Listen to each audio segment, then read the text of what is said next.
All right.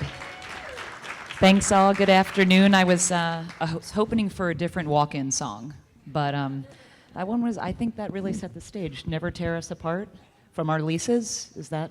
We'll request Springsteen next time. Exactly. Well, thanks all for joining us. I'm really glad to be here with my esteemed colleagues here, primarily from the East Coast, but we also have Astrid here from the West Coast. Going to do a quick introduction to our panel today, and then let our panelists do some opening remarks, and then we'll go into some moderated Q&A. You know, while we certainly didn't want to hear the news we heard a couple weeks ago about Golden State here in California, we knew that made our panel all the more relevant. So we have, hopefully have your attention, and I think some interesting lessons from the East Coast that we can be sharing. If I look more tired than I usually do, that's because I just returned from a really great vacation from the United Kingdom. You know, one of the, leaders in offshore wind energy. And of course, like any good offshore wind energy nerd does on vacation, I visited an offshore wind farm, the Kentish Flats, and it was delightful. It was a beautiful Sunday afternoon, and all of the tourists were in the streets, and the turbines were very visible, and tourism didn't die, and we saw whales on the whale watching boat around the wind farm. So, it was really proof in what we know.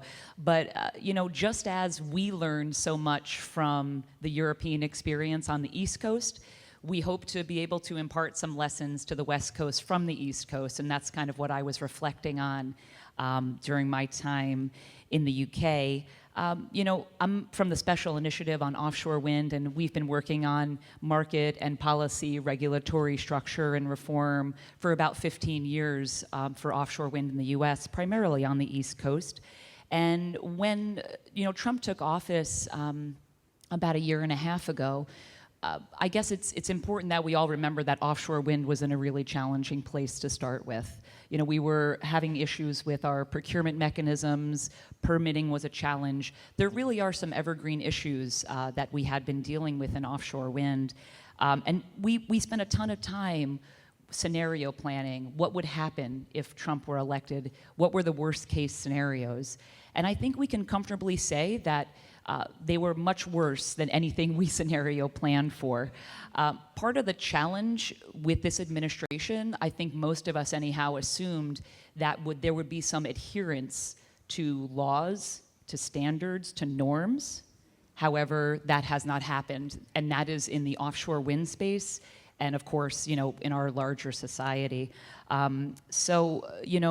As we see how this has evolved, and now impacting the West Coast with the recent announcement of the lease buyback, it's certainly troubling as it's kind of going into this new realm, really at a time when we should be adding more capacity to the grid to bring down costs by adding to the resource capacity issues.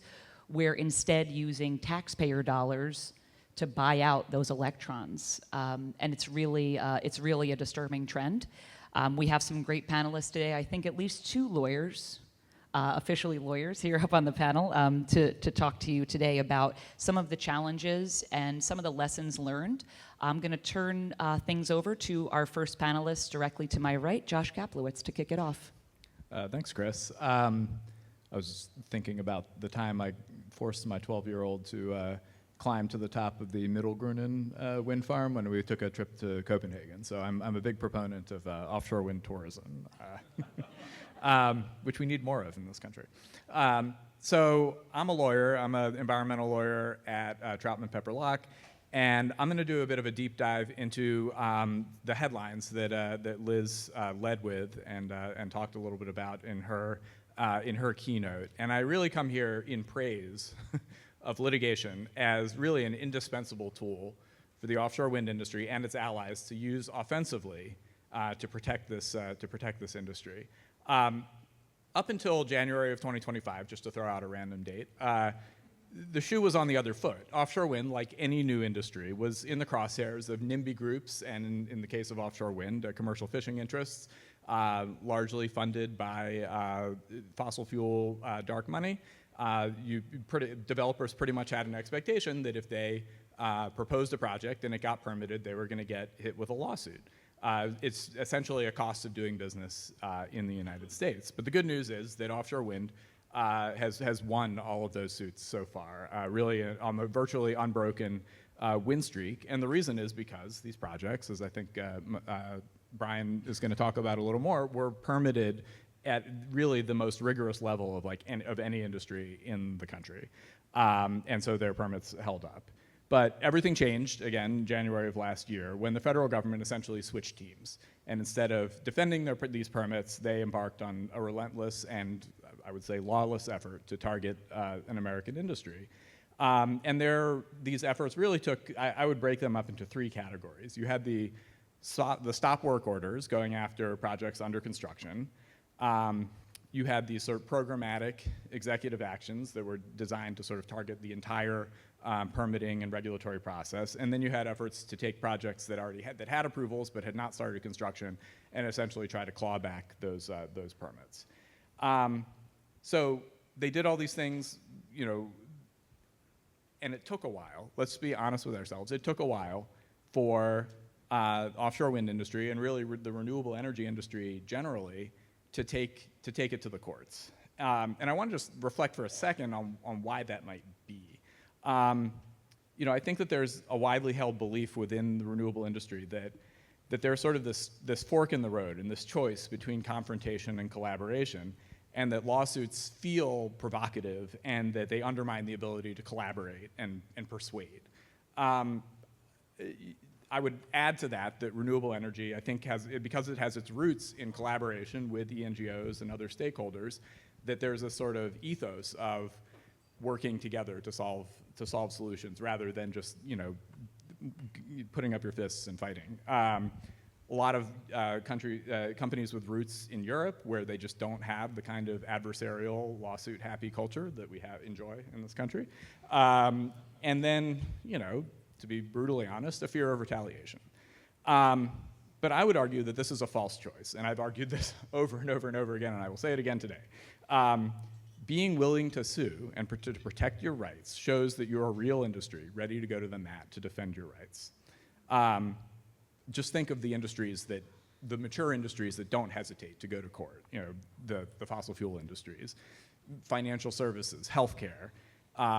There's just no question that when the government does something, even well within the bounds of the law, but that is adverse, they go to court, and sometimes they win, sometimes they lose, but it's just a part of the strategy for getting policies that are favorable. So in any event, the need for lawsuits came to us, and the results have spoken for themselves. Going in order of the different types of actions, you have the stop work injunctions. I think everyone's pretty familiar with what happened, starting with Empire Wind in April of last year. Rev Wind was attacked in August, and then of course the pre-Christmas gift of stop work orders for all 5 projects that were under construction. In each instance, other than Empire, which was settled, which there was a deal that was cut and it was lifted voluntarily, developers went in almost right away.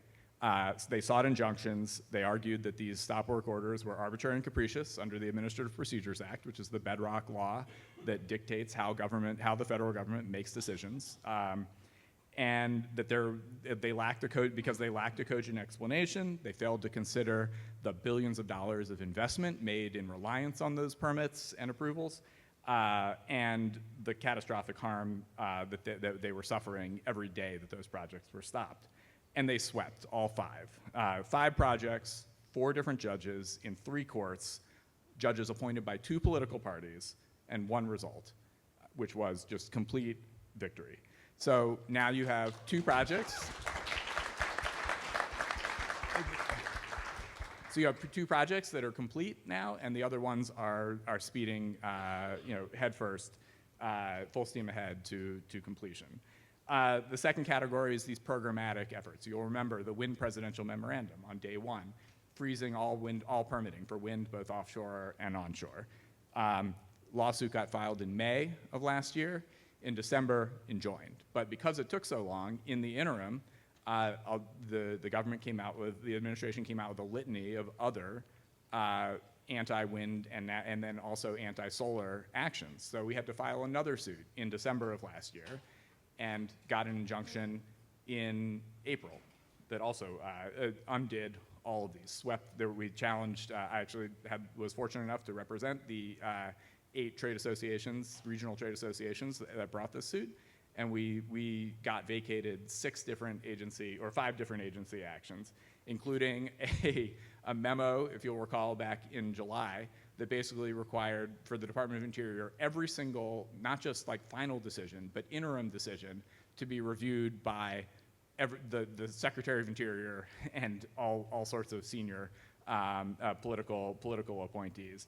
A memo that created this brand new determinative metric of capacity density, where the projects would go forward or not go forward based on the amount of megawatts of energy generated per acre, which suspiciously ended up disfavoring wind and solar, which relies on being spread out over a large area of land to generate energy. What are the odds?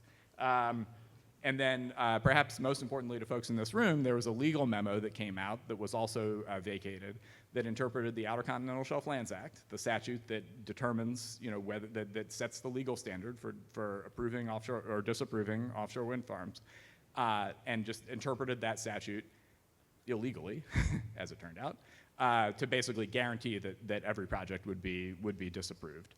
A third category was these projects that had approvals, and they essentially used, the government tried to use the interpretation of the Outer Continental Shelf Lands Act as their justification for essentially taking an approval and clawing it back and canceling it. But because we won the lawsuit and got it vacated across the board, those efforts to cancel the permits are going to fail. So these wins really matter for a couple of reasons. The first, as Liz pointed out, is because of them, we're going to have 6 gigawatts of offshore wind spinning by the end of next year. Wouldn't happen without lawsuits.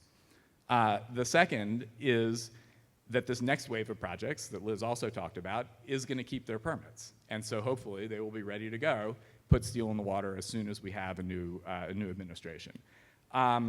The programmatic wins, even though they didn't sort of directly enable projects, they indirectly did by taking away the tools that were being used to try to go after individual projects. Wins in litigation also matter in the court of public opinion. Disinformation is rampant. I don't need to tell you guys. But the one place where facts still matter is in the court of law, or at least in most courts. And these lawsuits are brought in courts before a diverse array of judges, but judges that are real, ethical judges who, look at the facts in front of them and make decisions accordingly, and that's why we keep winning. And then maybe the most important sort of benefit of bringing and winning litigation is that it reassures investors. And that's really, we'll talk about this when we talk about, looking forward to 2029.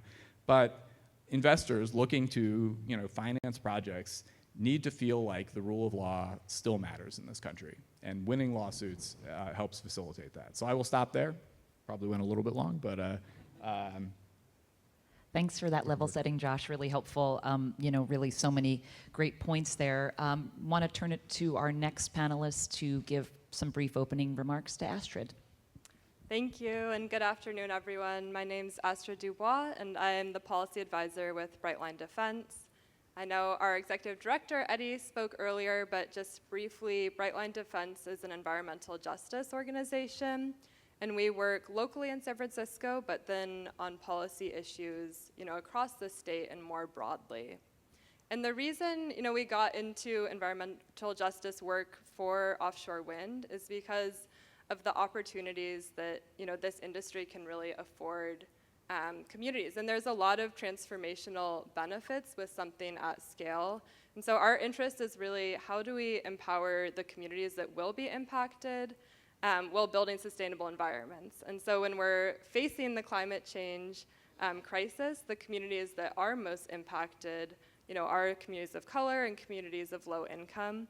And so having solutions like offshore wind is really crucial. We'll have a lot more time to get into some of the other discussions, but in terms of the lawsuits piece, Brightline helped to lead an amicus brief specific to really uplift the California story for one of the lawsuits that Josh mentioned against Trump's Day One executive order. And the reason was really to make sure that California, had a really strong standing in that suit, and that was, a number, I think it was 16 states. You probably have 17 in the district. 17 in the district. Soon to be a state. Hopefully. that joined that brief, or that were in the lawsuit, and then we filed a brief because California, even though there is not, offshore wind off our coasts yet, which, we're looking forward to, there has been so much work and planning and, the commitment and need for this energy source, both, to meet energy goals, but then also in terms of addressing affordability and bringing these investments to communities. And so that was an effort that we had the chance to lead along with a number of partners, including Offshore Wind California and Sea Frog and Cause, who I know are all here, but to really uplift that story. And the other thing that I wanted to share is I've had the really unique opportunity to travel all around the state of California to the regions that would be hosting the eventual development of the staging and integration ports, and then also, the communities in the Central Coast. And I think there's a lot of stories from all the work that is happening on the ground and rooted in the communities, and that's very essential to be driving, these projects forward in an equitable way. So more to come, but I'll leave it there for now. Thanks, Astrid. I think the environmental justice story is really a powerful one, and we have some great examples on the East Coast as well, and really grateful for your leadership in this, and you and Eddie, so thank you so much. We'll turn next to Brian for his opening comments. Good afternoon, everyone. Thanks for the previous panelists for really setting this up well. I'm Brian Krevor. I'm the Senior Director for Offshore Environmental and Permitting at the American Clean Power Association. We are a clean energy industry group representing solar, onshore wind, offshore wind, and battery storage on the utility scale. So what I want to talk about is kind of looking back at the past 5+ years of offshore wind permitting and looking forward to 2029.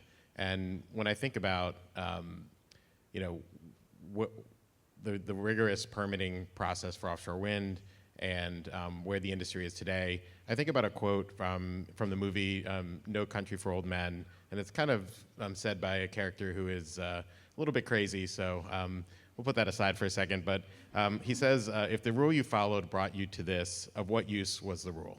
And that's a tough thing to internalize as somebody who spent 12 years at BOEM permitting offshore wind projects. But it was the rule that I lived by as a federal regulator, and it was the rule that everyone lived by when permitting offshore wind, which was to do it in a extremely rigorous manner and holding offshore wind to a standard that no other maritime industry is held to, and maybe no other energy industry at all is held to. And the upshot of that was supposed to be very durable permits and buy-in from stakeholders. And I think both were the results have been mixed for both. You've had us prevailing in a lot of lawsuits. There is some stakeholder support, but there's a lot of stakeholder opposition. And there have been permits that were successfully remanded by the Trump administration, even though these permits were more rigorous than thousands of other permits issued for other projects. But that didn't matter in those cases. They didn't really even look at the rigorous nature of the permitting. So, looking forward, we have to think about how to change this dynamic so that we aren't in the situation we're in today. The permitting took way too long. There are way too many rigorous mitigation measures that put a huge regulatory burden on the industry. And if permitting had been done more efficiently and offshore wind had been held to the standard that other industries are held to, there would be more than just 5 projects completed or under construction. There would be additional projects, additional jobs, additional energy going to the grid. But now those projects, are stalled and hopefully will be built at some point, but otherwise, would have likely been under construction. And there was really no environmental benefit to how long the permitting took and how many additional mitigation measures they were going to apply. So that kind of comes down to, if you're an investor looking to invest in offshore wind, you're not going to do so, and companies aren't going to come back to this industry unless there's a real reimagining of the federal permitting for offshore wind. And American Clean Power has been at the forefront of one of these pillars that needs to happen, which is congressional permitting reform. And the 2 main areas we're looking at there is predictability, especially in the milestones and deadlines for permitting, and also permit certainty. So once you get a permit, it's final, and it can't just be taken away for political reasons by a new administration. So we're really focused on that, but one thing you'll notice is that the Trump administration has been able to accelerate permitting for projects that they prefer, for industries that they prefer, and they have not changed the underlying statutes that govern oil and gas permitting offshore, or a lot of the mining and onshore permitting for fossil fuel projects. And the main environmental laws that govern federal permitting have not changed either. But what they've done is they've used the power of the executive branch to implement faster milestones and more efficient permitting. And some things they've done are very extreme and may not survive legal scrutiny. But there is a middle ground of what can be done without changing all the laws. So there are ways to do this and accelerate permitting within existing statutes and existing regulations. And so really the goal looking to 2029 needs to be a more efficient permitting process, less regulatory burden, and doing so in a way that advances projects within one presidential term, so it doesn't leave it vulnerable for a new president to come in and scrap everything that was done before, or a large portion of what was done before.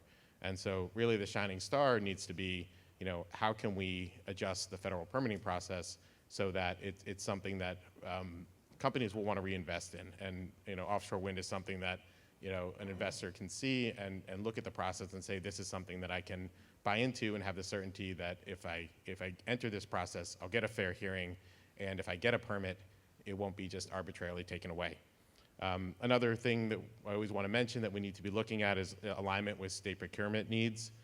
That has to be part of the conversation, and federal permitting needs to those timelines need to be aligned with what the state is doing as well. But I think that's enough for now. I'll turn it back over to you, Kris. Yeah, thanks, Brian. And a lot of the work that the Special Initiative on Offshore Wind does is working with state partners. Right now we're working on a procurement reform project because I think, to Brian's points, when permitting of an offshore wind project can take as many as 6 or 8 years, and an offshore wind developer has committed to a certain price per kilowatt hour to deliver that power, but then needs to wait 6 or 8 years to actually start construction when they reach financial close, when they receive all their permits. That is a fundamental mismatch, and part of the big challenge that we had during the COVID years and why some of the contracts on the East Coast were folding. So going back to some of the evergreen issues we spoke about, we have new issues since January of last year, and then the evergreen issues that I think we're all thinking about up here. And speaking of which, we have with us one of the veterans of the offshore wind industry who we're grateful to have on the panel, who can not only share his perspective from over 2 decades in offshore wind, but really some visioning for 2029 and beyond. So Jim, please go ahead. Thank you, Kris, and thank you for that kind introduction. The most impressive meeting I had with a government official took place in California in 2014, when I had the good fortune with my partner to meet with Governor Jerry Brown's Chief of Staff, Nancy McFadden. We came there to introduce her to the idea of floating offshore wind for the state of California. And a 20-minute meeting turned into about an hour and a half. And it was a great back and forth. And towards the end of it, Nancy pointed her finger at me, and I started to get really nervous, like, uh-oh, what did I say? And she said, let me just tell you something. You are not to hire one lobbyist in the state of California to get to any of the agencies that are going to work on this issue. And the reason for that is the energy principals who work for Governor Brown every other week get new mandates from him. We have no ideas how to meet and how to get there. And we have these challenges. And during our weekly conversations, we've never talked about offshore wind. And we need to start talking about offshore wind, and your job is to start getting those agencies to start talking about offshore wind. So Nancy McFadden took the word of two guys in a rental car and let us free with her agencies, and that's how we met David Hochschild, chair, and all the other agency leaders to start introducing this work. We are early stage floating offshore wind developers. We partner with balance sheet companies at the right time. So in California, we were first having a cooperation agreement with Statoil, now Equinor, and then we formed a joint development agreement with CIP, who won one of the leases up north. I'm going to start with a medical history of offshore wind. Kris and I started in this industry together at Blue Water Wind in 2006, 2007, and our boss there used to remind us all the time about all these near-death experiences that we had. Little did we know near-death was just a joke.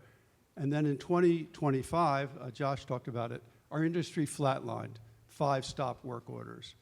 So we needed immediate help with that. We needed some CPR, and the CPR came in 2 forms. From the courts, we got 5 preliminary injunctions, and from the Senate, Senator Whitehouse, who basically said he did not want to see those preliminary injunctions appealed because he wanted to work on permitting reform, which would serve all of the above energy generation sources. And he had some leverage there, and those preliminary injunctions were not going to be taken back or appealed. But those are temporary solutions. So we need to move from the CPR to 2029 when we're going to have bypass surgery. And that bypass surgery is going to bypass the bad actors that we've been confronted with for the last year and a half. Now, I'm not a surgeon, but I'm going to play a surgeon on the stage now and talk about how I think we can craft this future. My company has a lot of contacts in the European market with CEOs of some of the big leaseholder companies. And I will tell you, I'm going to tell you some bad news, and I'm going to tell you some really good news. And the really bad news right now is those investors are not coming back to the United States to invest in the U.S. offshore wind industry. They're right not to come back. The uncertainty, the rip-offs that they've experienced, it's just not an investor-friendly community. But they will come back when we do the surgery that needs to be done. So the question is, what is it going to take to get those investors back? I'm very optimistic that we can get there.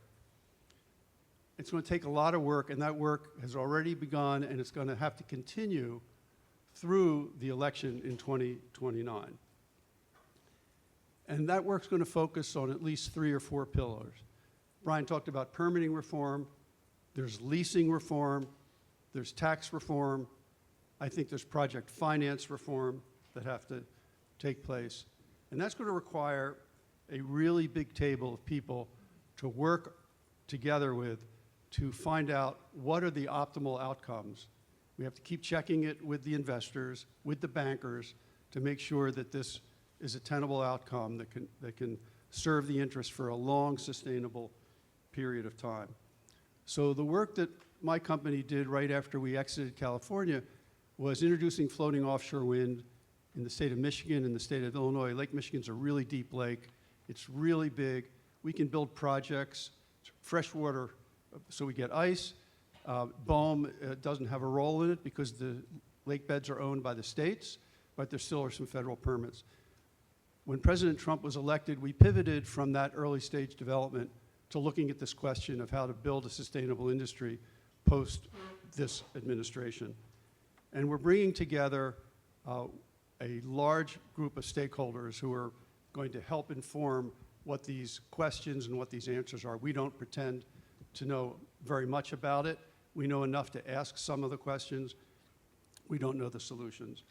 So we're going to see labor, ENGOs, leaseholders, advocacy groups like Liz Burdock's, like yours, tribes, former federal officials, existing state officials, supply chain members, and banks, brainstorming what work needs to be done, what the policy initiatives are, and how we get there. And what that then comes down to is a set of proposals that each organization can choose to support either with others or by themselves, to take this to Congress, to take this to members, and I also didn't mention, and tribes will also be part of this, to really build a political network on top of a substantive network to do that. So when the question was asked earlier today, will offshore wind exist in California and the United States? I say resoundingly yes, and it's going to take off very quickly in 2029. Thanks for those comments, Jim. Kind of working our way back on the stage here, Brian, I'd love to hear just some, more specific thoughts from you on, I guess you all may remember the great comment that Michelle Obama had made about, they go low, we go high. But maybe, just maybe, there are some things we can learn from the Trump administration, from the kind of these executive moves that have been made that, again, are certainly legal, but ones that we can use to help, support, some of this bypass surgery that we're now that we're talking about up here. Brian, do you have some details to share? Sure. Yeah. I mean, what they've done is use executive orders to set up, agency actions that, to comply with those executive orders, which is something, any administration does. But they're doing it very targeted and doing so to put timelines in place for NEPA reviews, for example. Now, they might be real extreme with a 28-day EIS. Certainly wouldn't work for offshore wind, and probably will not stand up in court. But you can use that kind of idea to come up with a process that is much more efficient and much more streamlined. So things like that. Also, using politicals within agencies to adhere to timelines and to advance projects and not get hung up for an individual federal employee's concerns on one thing that might not be supported by the science.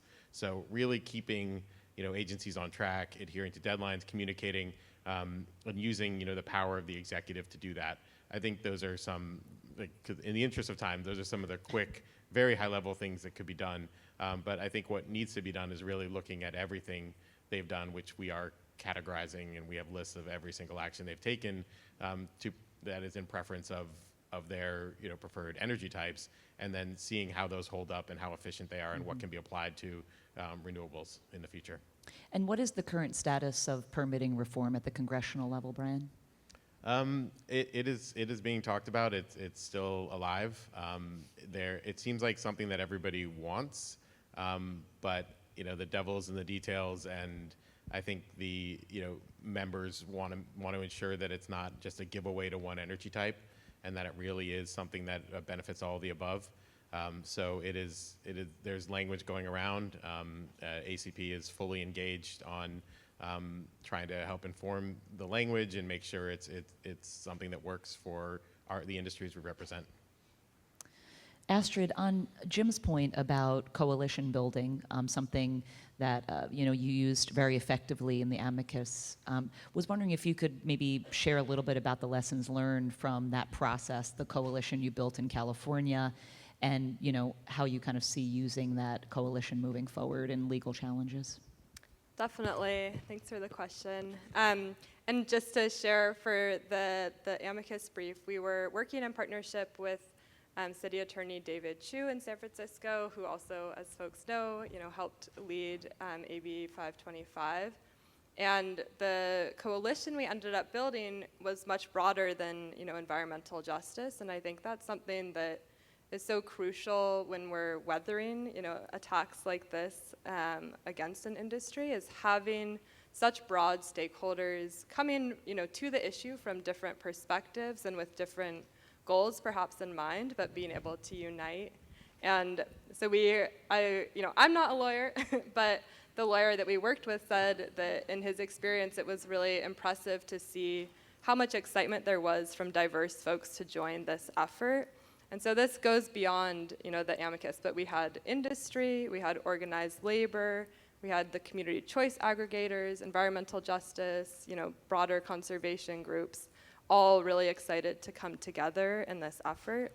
And that's something that, I see replicated across the state is these really broad partnerships that have a foundation of trust and a commitment to the recognition that, communities and different partners really are stronger together. And when you're able to have that united front and, put aside differences in service of, hopefully a better outcome where everyone will have more benefits is really crucial. So I think just something that was really empowering to see also was that there was this momentum and everyone is looking for these opportunities to fight back and to be willing to take a stand and to have opportunities to really continue that going forward, and hopefully these coalitions will only get stronger. I think that's one of the gifts of the time that we have is true community engagement, trust building, partnerships does take time, and that has been really, really active and ongoing in California.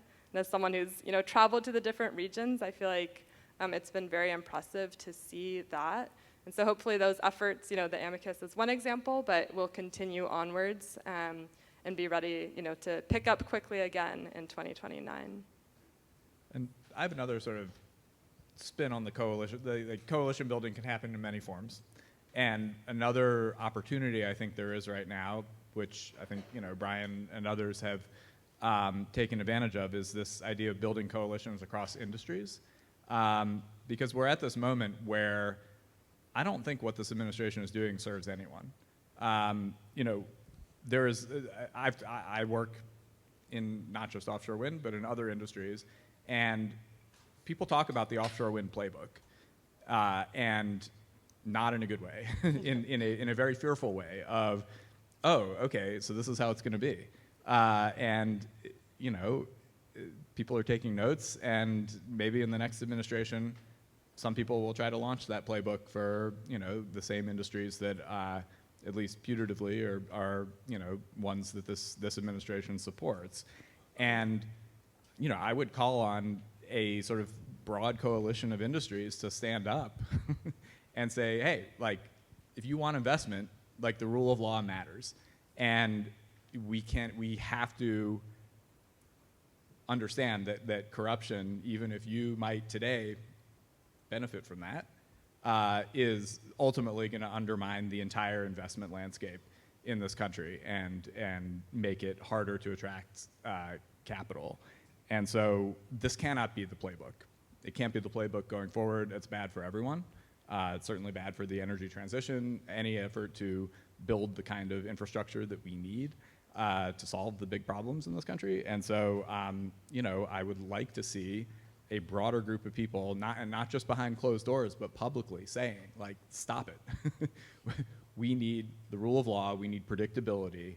We need to create an environment where investment can occur and people can be sure that they will be treated fairly and that their investments will pay off. Well, Josh, I'll take that as your closing comments because we only have 90 seconds left. And we'll go back. Did everyone only have 40 minutes? This seems punitive to keep on the theme. Just closing comments quickly. That's what Josh will be looking for. That's what he's seeing as a bright point. We'll ask Astrid, Brian, and Jim, what's giving you hope over these next couple years, and what are you looking for 2029? Astrid, please. Yeah, well, I think I've mentioned this in my earlier comments, but it really does give me hope to see the true and committed organizing that's happening across the state, and there's really strong coalitions convening all different stakeholders and partners, both regionally, so in the North Coast, South Coast, Central Coast, but also across the state. And so that gives me hope, but the other thing that really gives me hope is just the fact that we could have such an incredible source of renewable energy at a time when we really do need solutions like that, given the realities of climate change. So that's something that keeps me motivated and excited to be working on offshore wind. Brian? Yeah, I mean, what gives me hope is, first of all, that we've been so successful in the courts, and that the 5 projects that are under construction are moving forward and are going to be supplying clean energy to the grid where it's most needed, near the load centers in the Northeast, which is can be replicated in California. And so we're going to have, going forward, an example of the actual impacts of these projects, the benefits of these projects, and all those worst case scenarios people were thinking about, were not realized, and these projects are actually very good for the environment and very good for affordability. And kind of on that affordability note, the other thing that gives me a lot of hope is that energy prices have gone through the roof, and people are really feeling pain, which is an awful thing. But the solution to that is, providing more energy to the grid, and offshore wind, which it's with its stable pricing and how it performs, in winter and times of high demand, is an excellent solution, and really is the only solution for a lot of areas, including the Northeast of the United States. That the use case and the business case for offshore wind remains the same as it did 5-10 years ago, and you could argue it's even much stronger now. So going forward, that gives me a lot of hope that there's still a huge market for it, and it's going to be needed. And Jim, to close us up. You made the mistake of calling me a veteran, so I'm going to exercise my age for a minute. I'm going to respond to Josh, and then I'm going to give you my hope. So what Josh was talking about was this pendulum that's swinging back and forth, whiplash. We'll go back to President Obama, who really kicked off the offshore wind industry. Trump won, not so good. Started out good, ended terribly. Biden, generally very good, problematic, but still very good, left some evergreen issues on the table, and Trump too. That pendulum has to stop. What's happening with the pendulum is when you have the Biden and the Obama administrations, when they're supporting offshore wind, guess what they're not supporting? They're not supporting oil and gas. When you have Trump, what you have is them supporting oil and gas, but not offshore wind. That's part of this pendulum. And what Josh is talking about, I think, is trying to slow down that swing. Let's see the next administration stop that pendulum in the middle. Let's let the market start to take over. We know from all the presentations today that renewable energy is going to beat the fossils in the not too distant future. They already are for many of them, and for others in the very near future. So we can take the risk of stopping the pendulum, getting rational policy. It can serve everybody. We will be the winners on that. I'll tell you what gives me hope here. First is Offshore Wind California, and Adam Stern and Alejandro Waite for doing this work.